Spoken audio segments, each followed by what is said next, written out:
It's October, and all the cool YouTubers are producing funny, cool Halloween-themed content. Or if you're like me, you shoehorn in a vaguely Halloweeny theme into your video because, well, the thing you're talking about has a vaguely Halloweeny kind of a name. Yep, I'm going back to the same well again that I used last October, but this time we're going to look at the Vampire 2 for the A1200. And oh boy have I waited a long time to cover this thing.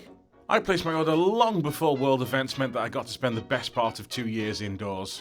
I mean, I liked being indoors as a kid, that's where my Amiga was. But even I like to go outside more than I have done.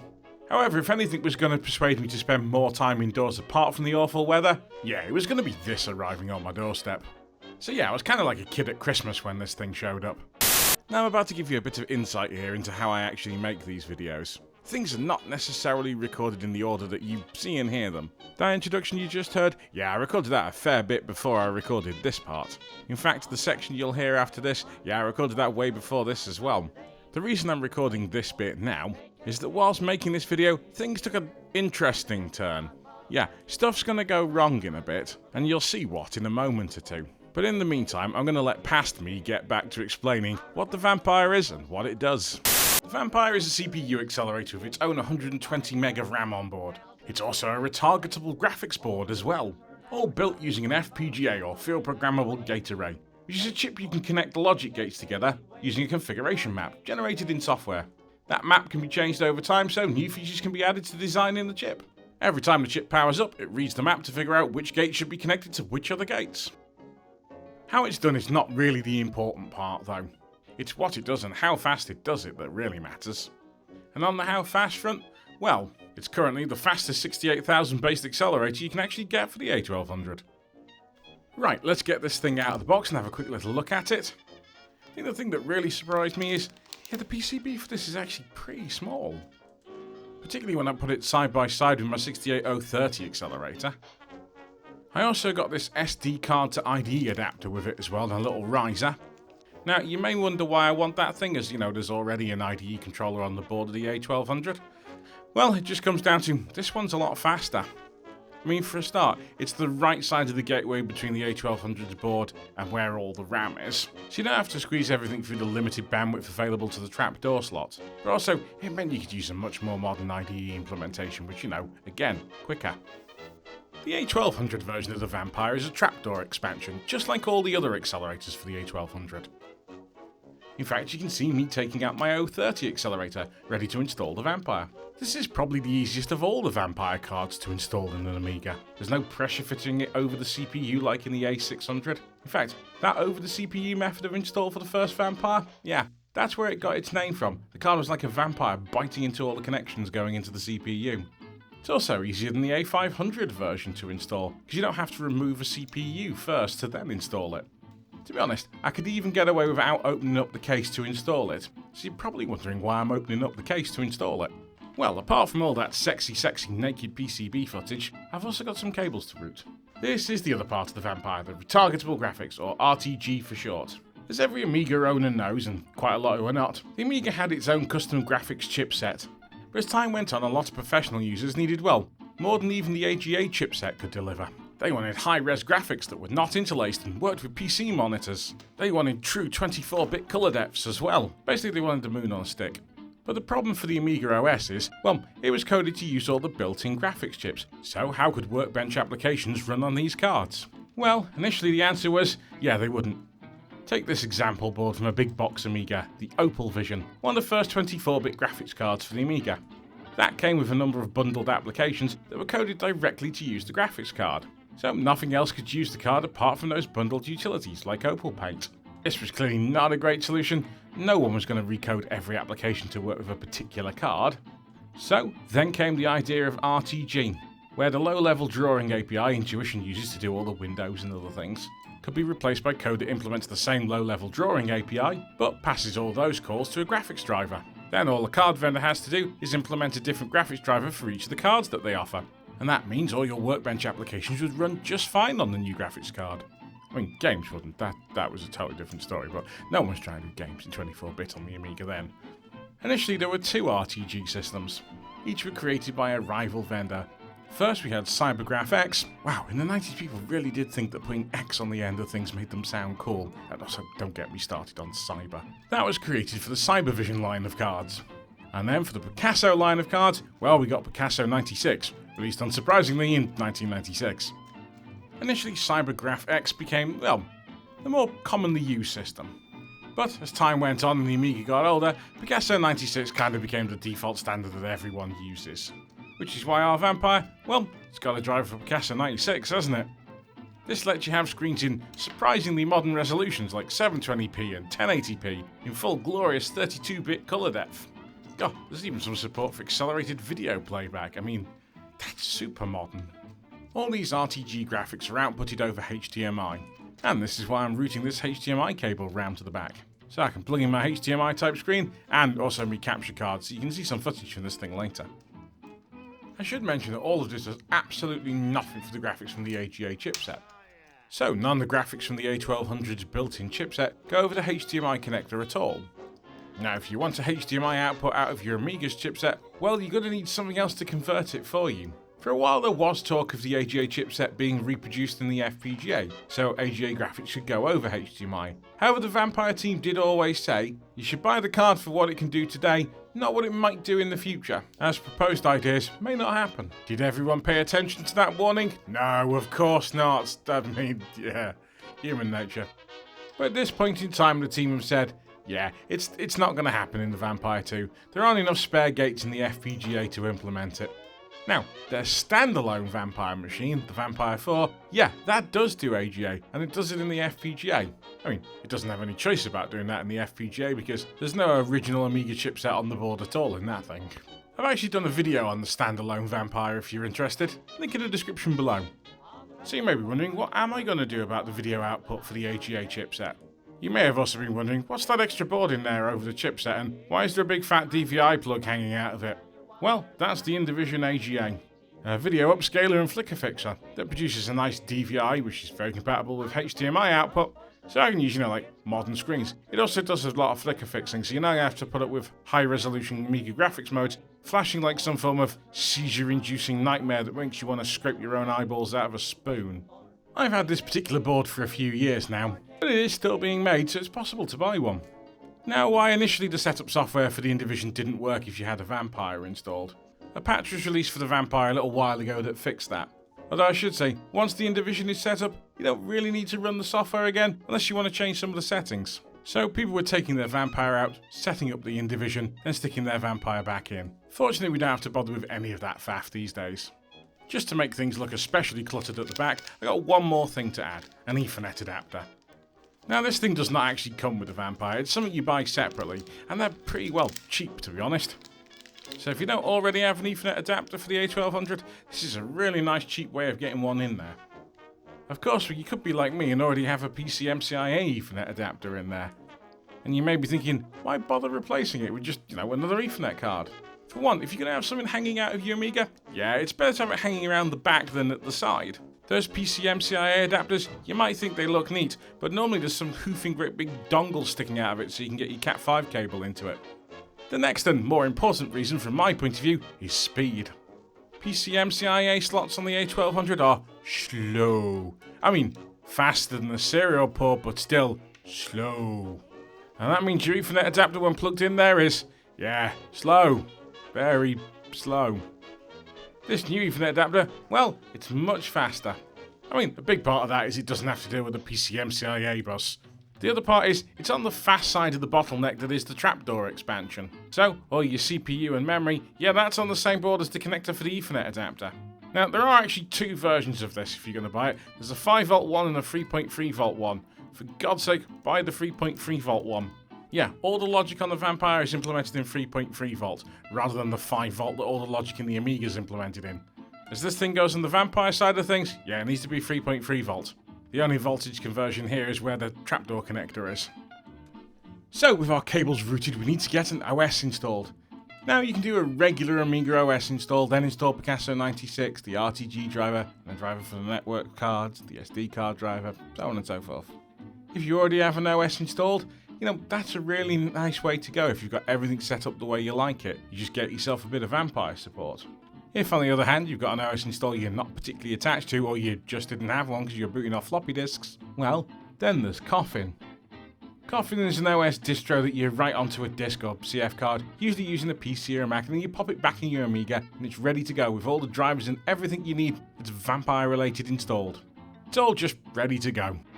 As of the time of recording this, the latest version of Coffin is 0.59. However, I should mention finding a version of this you can download. It's a lot harder than it used to be. Their website's no longer working, so you have to get a link off somewhere where you can download it off BitTorrent, which is always exciting. Or you can just purchase pre-made cards ready to go where everything's just installed. Just buy yourself an SD card or CF card with it all just on. Of course, you do pay them for the privilege of that. And there is also another new option that was not available before, as the AmiKit distro is now available for the Vampire. AmiKit you can install on top of an existing Amiga OS, or you can buy a pre-installed version on a compact flash card from them. This should not be confused with AmiKit, the UK shop for Amiga stuff. The two things are in no way related, they just happen to share the same name. Now I'm going to go with Coffin for this one, as I happen to have a spare SD card I can install it all on, and I found a download for it as well. And you know, it's quite quick to get set up, because I want to get to the bit where I actually show you this running, because that's much more exciting than me talking about stuff.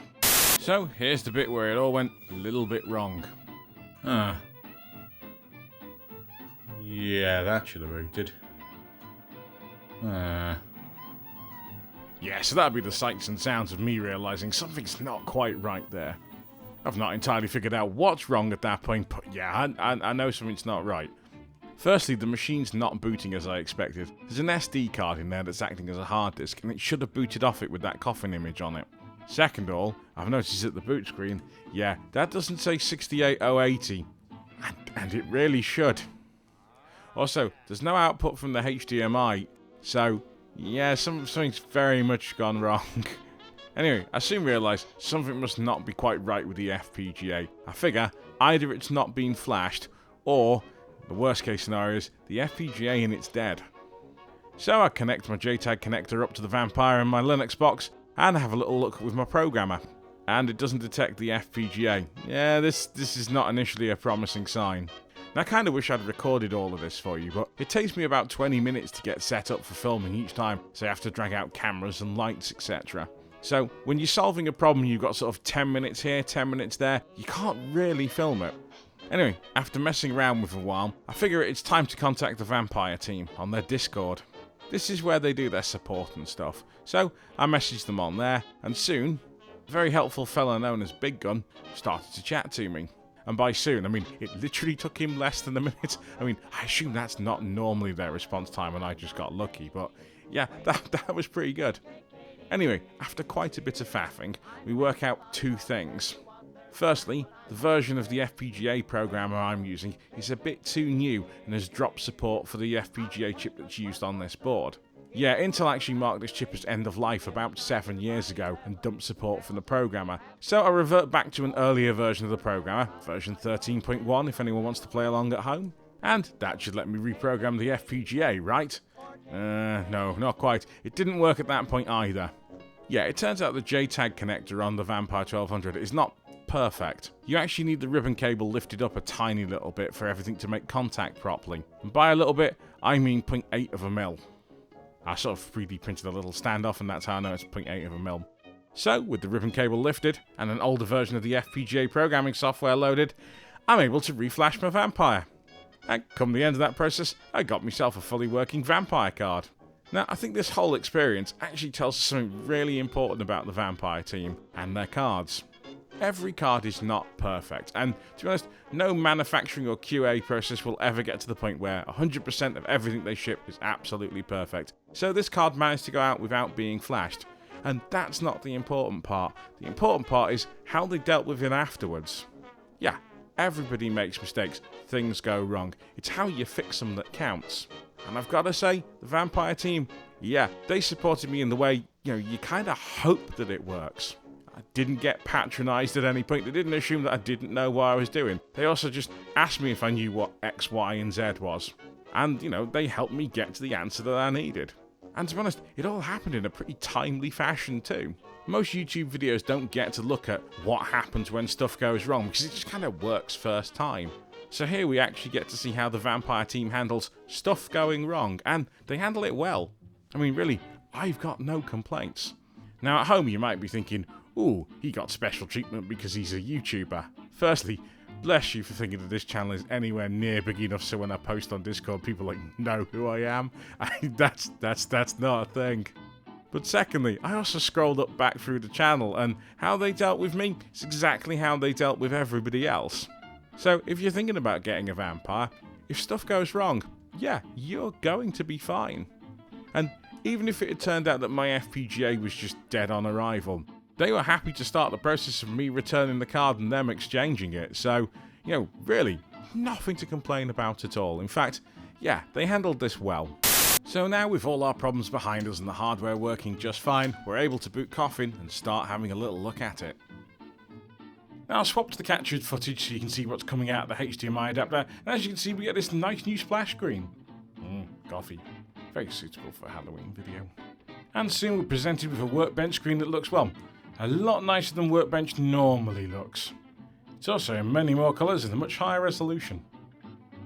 And we can see, thanks to this new IDE interface on the thing, yeah, it's actually pretty responsive. Yeah, drives open quickly, folders catalogue really nice. Yeah, it's rapid. Yeah, and this is using a, you know, not the fastest file explorer the Amiga's ever had. I guess we're going to have to run some benchmarks, aren't we? I mean, it's compulsory for these videos to have benchmarks, right? I bet you'll have to run Doom later as well, just to show you, you know, Doom just has to be in retro videos, doesn't it? It's a thing. Okay, as discussed earlier, yeah, we're going to get to the bit where we show you Doom running on it, because, you know, all retro videos have to apparently contain footage of people playing Doom. That's just part of it, even if, you know, Doom wasn't even on that platform to begin with. And luckily for Amiga owners, Doom was actually ported to the Amiga. You know, a fair amount of time after Amiga had stopped being produced by Commodore, but it did get ported. And not only did it just get ported, it got ported with RTG support. So that means we can actually use the Vampire's output to see Doom. To be honest, this makes it a little bit easier for the machine because Doom was written assuming chunky pixels for everything rather than a planar mode of doing anything, and, well, the Vampire's graphics card's actually a chunky mode graphics card rather than a planar one like the onboard chipset. Hey, soon we see Doom has booted, and then we can, you know, do stuff with Doom. There we go. I'm moving around, I'm shooting stuff, it's Doom. Actually, that's quite a nice frame rate.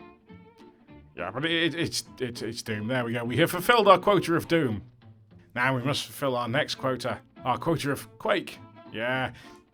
That's the other thing that must be at end of the 90s retro demos. You gotta show it running Quake. Guess what? That also got ported to the Amiga. And it also uses RTG because of the whole chunky pixel thing. So, yep. We can use our Vampire graphics card to run Quake, and damn, this thing runs Quake better than my PC did at the time. I mean, it has a frame rate. See, again, it's quite smooth. It's quite nice. To be fair, I know 60 does a reasonable job of doing Quake. The Vampire does a really nice job of running Quake. There we go, running around. Oh, look, we can bounce grenades off walls and shoot things. Yeah. There we go. It's Quakey. It's shooty and it's Quakey and it moves at a decent frame rate. Actually, this is a nice way to play Quake. You know, Quake is quite playable. That's our quota of Quake taken care of. We should probably get to some of those Amiga games that were just, you know, required way too much hardware to actually run on like a normal Amiga. Now, apart from just games that have been ported from other platforms that we were told would never work on the Amiga, this RTG card means we can run some of the, well, games that were written a lot later in the Amiga's life that required a heck of a lot more power and hardware that today is, you know, as rare as hen's teeth, so we can run this stuff on the Vampire. Let's have a look at Payback. This is a pretty good game. Kind of like GTA, but before GTA and for the Amiga.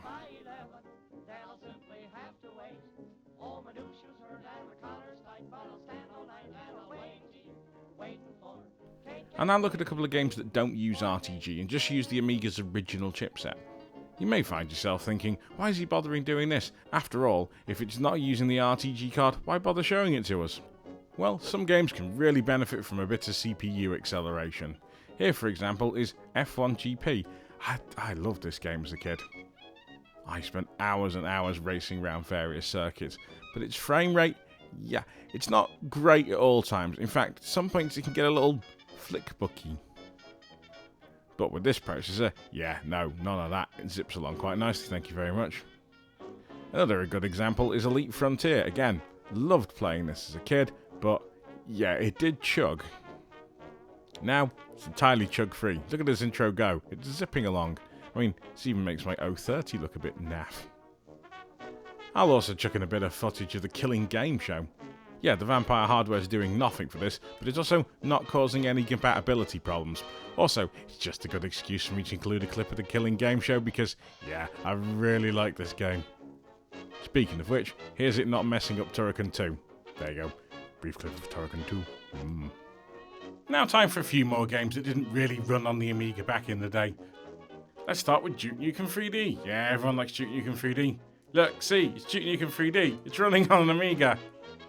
Honestly, 19-year-old me would have been gobsmacked to see this thing running on an Amiga. But there we go, there's so much processing power that this is a thing. Yeah, early PC 3D games. Yeah, running on an Amiga. There we go, that's enough of this. I mean, yeah, this is RTG mode as well, unsurprisingly. You may sense an RTG theme kind of developing here. Okay, let's cut over to Descent. That's enough of Duke Nukem 3D. Descent was actually one of my favourite games of this period. Yeah, and look, see, the Amiga's running it. Again. Yeah. Could have knocked me over sideways with a wet fish. It's actually really impressive to see this thing running on Amiga. Yeah, there we go. Okay, back to more actual Amiga stuff.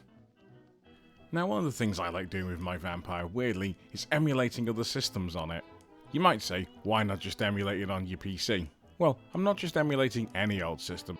No, what I like emulating on this is other 68,000 systems, so you're not so much emulating as this is more kind of like a virtual machine. I mean, they used to say back in the 90s that the fastest Mac was an Amiga. Well, it really, really is now. Yep, you're not going to get a faster 68,000 based Mac than the Vampire. And look, it's even fast enough to run Doom on an emulator on a Mac. I mean, not as smooth as it does it just with the Amiga version. But, you know, we've just made the video doubly retro now. Now, while there's not much point in running stuff that's already been ported to the Amiga or, you know, already was on the Amiga, I do quite like it for running games that, well, they weren't available on the Amiga, like Warcraft 2. Yeah, some US companies never really bothered porting stuff to the Amiga because it wasn't a big deal in the States. But they would port it to the Mac, the other 68,000 platform that was popular there. And as you can see, yeah, it runs pretty well. Now going back to that virtual machine idea, yeah, we can even run UAE, so we can actually emulate an Amiga on an Amiga. Now admittedly, the processor not being emulated at all, but emulating the custom chipsets, yeah, that probably is a fair bit of work for it. I'm not really interested in doing that, so I haven't actually played with the feature. But speaking about custom chipsets, well, here's something we can emulate that never had a custom chipset, so this is going to be easy. Yep, the fastest Atari ST is now an Amiga. Ooh, that's gotta be annoying if you're an Atari fan. Well, there we've seen the Vampire 2 for the A1200 up and running. Must be said, it's quite an impressive beast, isn't it? Well, if you got all the way through to the end, thank you very much for watching.